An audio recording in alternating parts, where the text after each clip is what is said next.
الحمد لله والصلاة والسلام على رسول الله صلى الله عليه وسلم، وبعد. يقول الله عز وجل: ولولا دفع الله الناس بعضهم ببعض لهدمت صوامع وبيع وصلوات ومساجد يذكر فيها اسم الله كثيرا ولينصرن الله من ينصره إن الله لقوي عزيز. قال الحافظ ابن كثير: أي لولا أن الله سبحانه وتعالى يدفع بقوم عن قوم ويكف شرور أناس عن غيرهم بما يخلقه ويقدره من الأسباب لفسدت الأرض ولأهلك القوي الضعيف. قال ابن عباس رضي الله عنهما: والصوامع معابد الرهبان، والبيع معابد اليهود، والصلوات كنائس النصارى، والمساجد للمسلمين. وفي صحيح مسلم في كتاب فضائل الصحابة في باب وصية النبي صلى الله عليه وسلم بأهل مصر عن أبي ذر رضي الله عنه أنه صلى الله عليه وسلم قال: إنكم ستفتحون مصر وهي أرض يسمى فيها القيراط، فإذا فتحتموها فأحسنوا إلى أهلها فإن لهم ذمة ورحما. والشريعة أيها الأفاضل مبناها وأساسها على الحكم ومصالح العباد في المعاش والمعاد، وهي عدل كلها ورحمة كلها ومصالح كلها وحكمة كلها، فكل مسألة خرجت من العدل إلى الظلم وخرجت عن الرحمة إلى ضدها من القسوة والغلظة والفظاظة، وخرجت عن المصلحة إلى المفسدة وعن الحكمة إلى العبث، فليست من الشريعة النبوية المطهرة في شيء.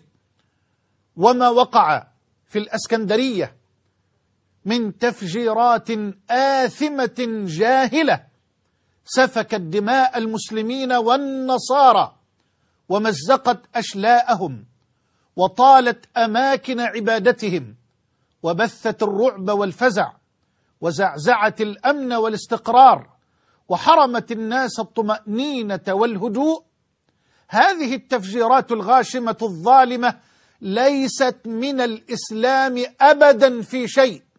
أقولها لله بأعلى الصوت: هذه التفجيرات الغاشمة الظالمة ليست من الإسلام أبدا في شيء، بل هي تسيء للدين والدنيا معا. ولو استحكمت هذه الفتن لما أمن أحد منا على نفسه وأولاده وأهله وأمواله، بل وفتحت علينا وعلى بلادنا باب شر لا يعلم خطورته إلا الله.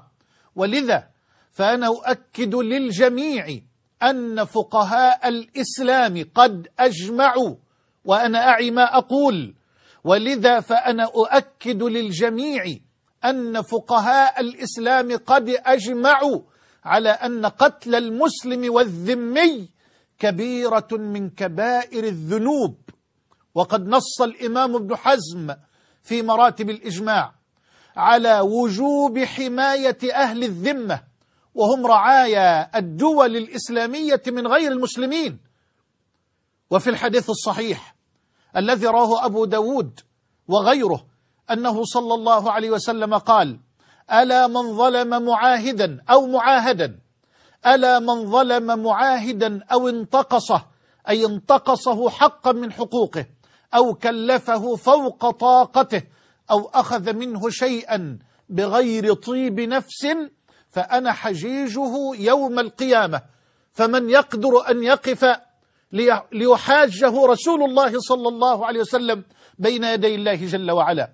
وفي صحيح البخاري أنه صلى الله عليه وسلم قال: من قتل معاهدا أو معاهدا لم يرح رائحة الجنة وإن ريحها ليوجد من مسيرة 40 عاما. وفي الحديث الصحيح أيضا الذي رواه أحمد وغيره أنه صلى الله عليه وسلم قال: من أمن رجلا على دمه فقتله فأنا بريء من القاتل وإن كان المقتول كافرا. فهذا العمل الظالم اعتداء على شعب مصر كله، وتقف وراءه أيدي آثمة جاهلة تسعى لبث الرعب وزعزعة الأمن والاستقرار في مصر كلها. ولذا فعلينا جميعا أن نقف صفا واحدا في وجه هذه الدعوة الآثمة التي تدعو إلى الفرقة والتشرذم والتهارج وإشعال نار الفتن التي دمرت ولا زالت تدمر كثيرا من بلاد المسلمين، وفتحت الباب على مصراعيه لتدخلات خارجية ظالمة.